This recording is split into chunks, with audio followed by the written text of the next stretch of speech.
Hello and thank you for joining us today here at the Bento Patch. My name is Wendy and on technicals today we have Alicia. Today we're going to be looking at doing a block that actually can form a beautiful quilt, and it's called Bento Box. So behind me I've made a rather large quilt. So this is the quilt.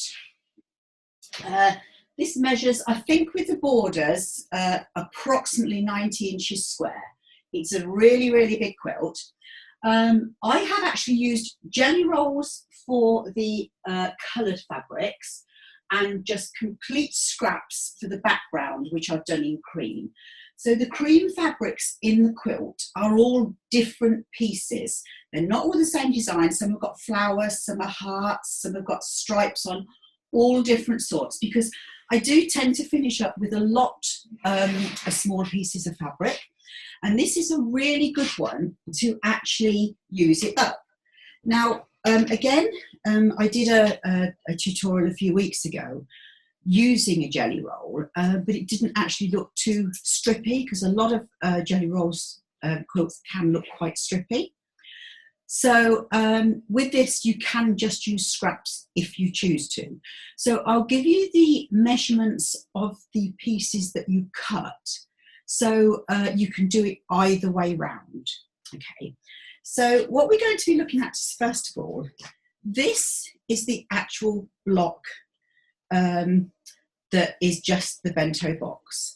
And I've put it together in such a way that you put 4 together to make one complete block.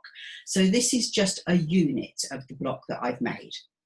And that one is in batik, as you can see. I do like batiks because they don't fray. Where you put batiks, they stay. It's really, really nice to work with. Sometimes if you're using a batik fabric and you use it on a binding, when you slip stitch it, you do find it a little bit more difficult to actually slip stitch the back by hand sewing it, because it is a little bit tougher sometimes to actually use with the needle because of the dyes in it and the thread count on it.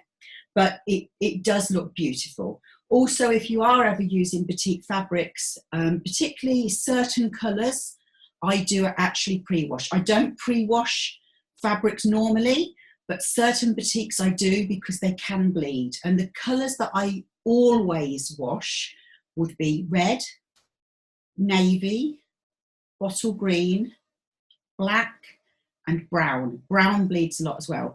And also a sort of a really deep purple or aubergine. The other colours I don't tend to do, but when I do actually launder anything that's made of a batik, I always put a couple of colour catchers in the washing machine or in the sink if I'm washing something by hand, just to ensure that nothing bleeds out into lighter fabrics that you may have, or even a backing fabric if that's not batik as well. So that's the little block, part of the block that I've used for it, and that one is in batik. I've got another little one here. This one is made up from the jelly roll. And I've made a few little samples just to show you. So the technique I'm going to show you, if we're using a jelly roll, from one strip of the coloured fabric, and if you've got a plain jelly roll and you're using a second strip of that one, that will make the 4 individual blocks, which then add up into the full block itself. If you have got a full width of fabric, then obviously you can cut your strips at 2.5 inches wide, because that's the measurement of a general jelly roll. So that's how you can put it together as in one block and keep it all the same. I've got another one here, where this is the one that I've done in batik, and I've done this 2 colourways. So the partners for the pink are in a different block, likewise in the lilac. So I've just interlocked them using the 2 colourways with that one. On the final one that I've got to show you here, this I have actually put 4 different ones. So as you can see, they all actually work. It doesn't matter which way round you do them, it's your choice entirely. If you wanted to, you could actually put the ones that have the solid colour all together, and then have the ones that have the lighter colour all together. So again, you get another different look. So just because this is the block that I've done, you can change it around and make it look completely different and personalise your blocks. As you can see on here, I've done piano keys all the way around the edge, and they're just the leftover pieces that I had from whilst I wasn't actually making it. So to start off with, I'm going to show you the quantities that you need to cut if you're cutting it from just scraps of fabric. So first of all, you would need to cut two, so all of them are 2.5 inches wide, so 2.5 by 6.5 inches from the coloured fabric, and you'll cut exactly the same from the background fabric. And this is the same all the way through. Whatever you cut from the main fabric, the coloured fabric, you cut the same quantity from the background fabric. So that's that one. Then we move on to this. So on this occasion, you need to cut 4 2.5 by 4.5 inch rectangles. Once again, that is the coloured fabric, and it's exactly the same in the background fabric. So those are cut 4 at 2.5 by 4.5 inches. And finally, we need to cut 4 2.5 inch squares from the main fabric, and exactly the same from your background fabric. So those are the quantities you need to cut if you want to use your scraps up, or like me, I used jelly rolls for the coloured fabric and just meterage or scraps from the background fabric. If you do decide to buy anything for this, and you only need to add like a fat quarter or something, buy it as a long quarter, or some people call them a skinny quarter, because it will cut into itself much, much better. It'll go further. So tend to use it from the width of the bolt. You can use the fat quarters and scraps. It doesn't make any difference whatsoever. Each piece can be different. So those are the quantities for that. So the way to cut it if you're going to use a jelly roll. So here I have 2 pieces of fabric. I have the cream background fabric, like so. Just want to get the end on there. And I have the coloured fabric. So I'm going to lay those on top of each other. Now, if you prefer to cut them individually, that's fine. But I tend to just cut them all together. So first of all, what we're going to do, this is the open end. These are the raw edges. The fold of my fabric is at this side, the right-hand side. Because I'm right-handed, you work with the surplus fabric to the right-hand side of you. So all I'm going to do is find my rotary cutter. And I'm just going to start off with, I'm just going to tidy that end up. I'm just going to lay that straight. So I've got that laying nice and straight, actually, along my cutting board. And I'm just going to take off the edge of those fabrics, like so. So that is just the pieces I'm removing. So now what we need to do, with them, keep them sandwiched together, I'm going to cut one piece 6.5 inches in length. So we know it's already 2.5 inches wide. So I'm going to cut that at 6.5 inches. And I'll just set that one aside. Now I'm going to cut 2 pieces at 4.5 inches. So I'll just pop that on there. So there's my first 4.5.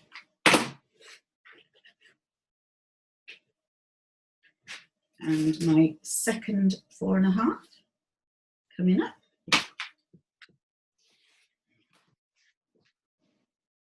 And now I need to cut 2 lots of 2.5 inch squares. So, and all nice and even still. On there. So I've got my first 2.5 inch square and my second 2.5 inch square. And that is the remaining fabric that I can actually discard. So that was at the beginning of it. And that. So it's a really user-friendly. You really don't get much wastage on this at all. The piece that has the fold in it here, I will actually be keeping that because I'm actually working on something that I'll be using real scraps with in a few weeks' time. So those, the piece with the selvage, I will actually discard. These 2 pieces I will put into my scrapbook box, and I'll be using those in a few weeks' time with you. Okay, so what we need to do now is actually construct it, and it's a really, really quick method of doing it. I'm going to show you one way, the way that I do it, so that everything comes out the same. So first of all, I'm going to take my 2.5 inch squares, like so. And I'm just going to lay these out for you so that you can see the way that they go together. So because I've got those there, I'm then going to take my other 2.5 inch and I'm going to put that there and there. Okay. The next one we'll do, because this is a cream one, we're going to lay a cream partner to its side, just here. Now remember, it will look as though they don't fit because we have not yet got the seam allowances. So that will be going here. And I'll set this aside ready for the other block. Okay. Then what we're going to do, because we've had a round here of cream, the outside on these will be red. So I'm going to select the 2 4.5 inch strips, which will be going here and here, and the 6 inch, which will be going here and here. So I'm just going to sit down now and I'm just going to actually put these together. It really does go together very, very quickly. So here we go. When you get in the routine of this, you can chain piece and literally do it all together. But I'll just do the 2 at a time to start with, because I don't want to add any confusion to anything.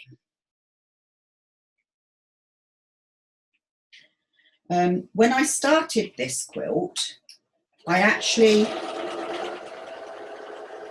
intended to make a lap quilt. But I enjoyed it so much, it grew and grew, which is nothing unusual for me, to be quite honest. And I went out of my comfort zone as well, because I don't tend to work with red fabrics. I'm not a red person at all. But it was just nice. It was just nice to work with something different. With this technique as well, you don't have to press your seams any particular way, because you're not actually joining anything up. So I'm actually going to press the seams to the dark fabric, just so that we don't get any extra lines coming through. So just set it here and just press there. Okay. So I'll put those back in situ now. And now what I'm going to do, I'm going to sew the cream one to the unit that I've just made. So I'm working to the left-hand side. So I'm just going to roll that one over and sew on that.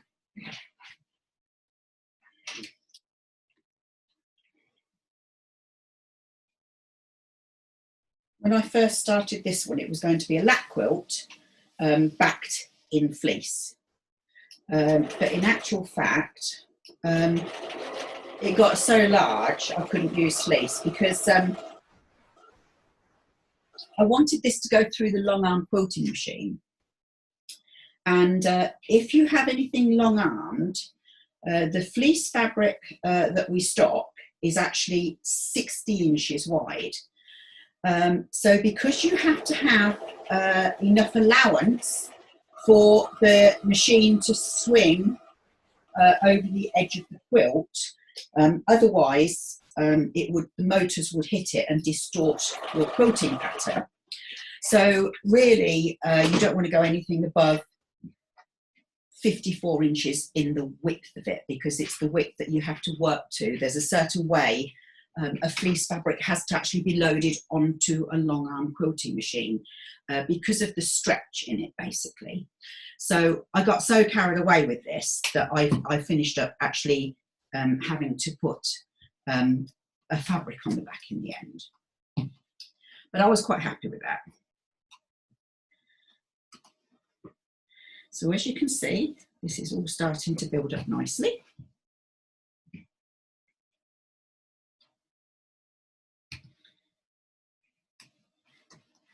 Okay. Right.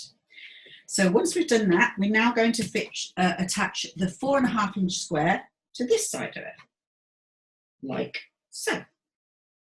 And like I say, once you start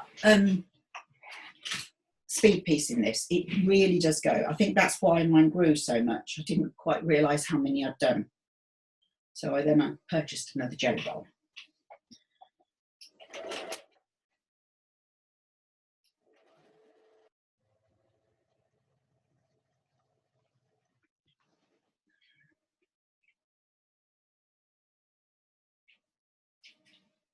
I think the good thing about this one is as well, there's so little wastage if you are using a jelly roll, or to, you know, your intention it might be to make a dent in your scrap box. Usually by the time I've finished attacking my scrap box and I made a double quilt, you can't actually tell if I'm taking anything out of it because it's surprising how many scraps we have. But I think that's a good thing for all of us, especially in the times that we've, you know, had in the past few months. Okay, here we go. So now all that remains to be done is to sew the long one onto this side, like so.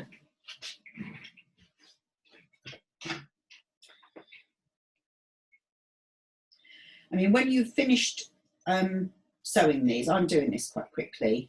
If you want to just tidy the edges up, you always can do. But again, because of the way it's constructed, it just goes together beautifully. I've not had any problem whatsoever.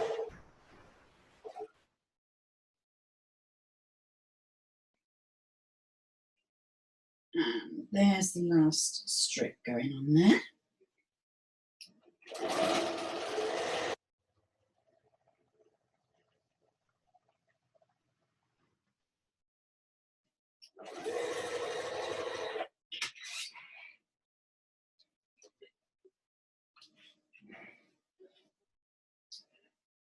And there we go. So, as you can see, that has gone together really, really quickly.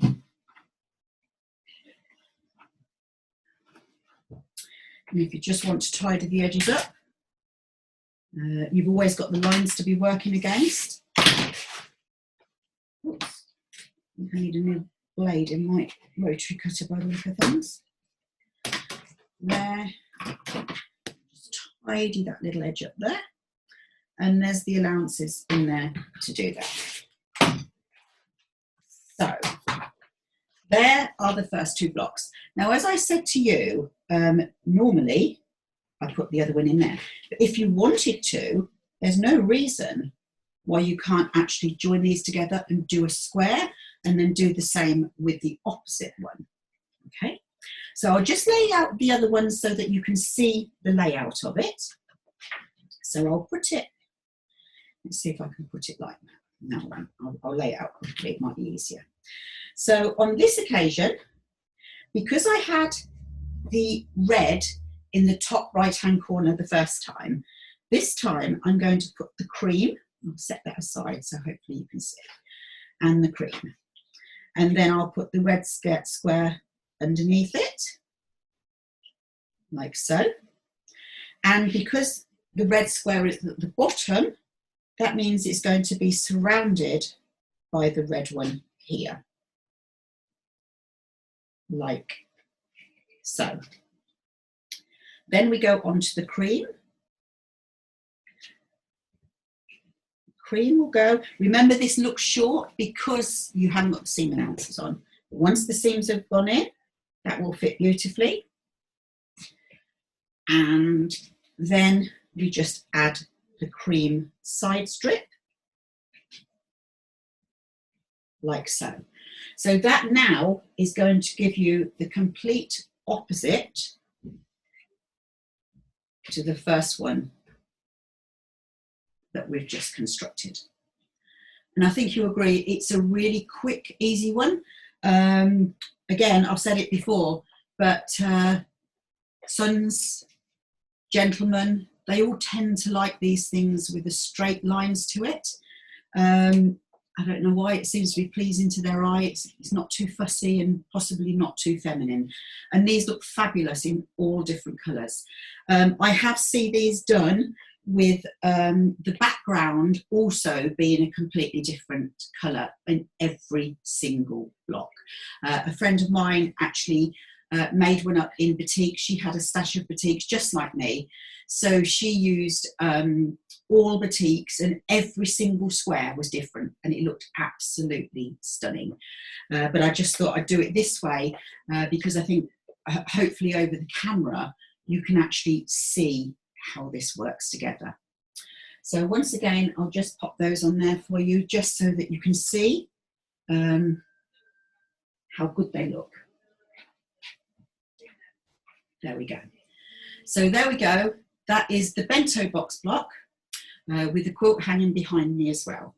So I hope you've enjoyed that and hopefully we'll see you again next week. Bye-bye for now.